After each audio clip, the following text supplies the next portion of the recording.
Today we learned state lawmakers will not convene for a special session to consider congressional redistricting until after November 18th.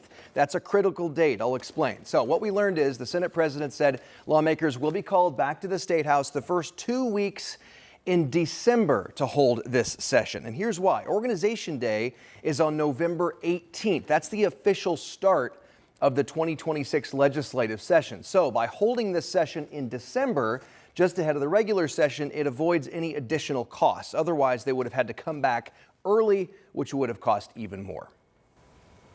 All right, Dustin, and today's announcement from lawmakers came while a rally against redistricting was being held at the State House. 13 News State House reporter Emily Longnecker tells us the message for those gathered today and what the message is. Emily.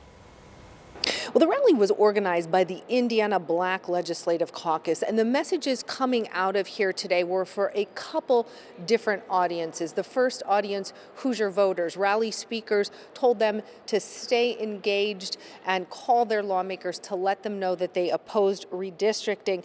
The second audience, the Republican lawmakers who continue to be opposed to redistricting. One speaker told those lawmakers that this was their chance to make history by protecting the integrity of democracy.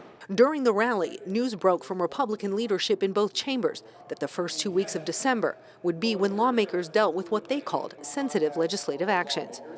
But for those gathered at Monday's rally, no time is the right time for Indiana lawmakers to consider mid-decade redistricting. The rally, called Democracy Doesn't Get Redrawn, brought in groups from across the state that support voting and civil rights. Speakers said both those rights were under attack in the push to redraw Indiana's congressional district maps. Redistricting is not just political, it's spiritual. Because when lines are drawn to lock some people out, injustice sneaks in.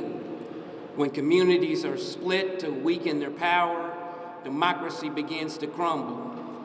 When our leaders forget that the people are the true source of power, we must remind them respectfully, powerfully, and persistently that the people's house belongs to the people.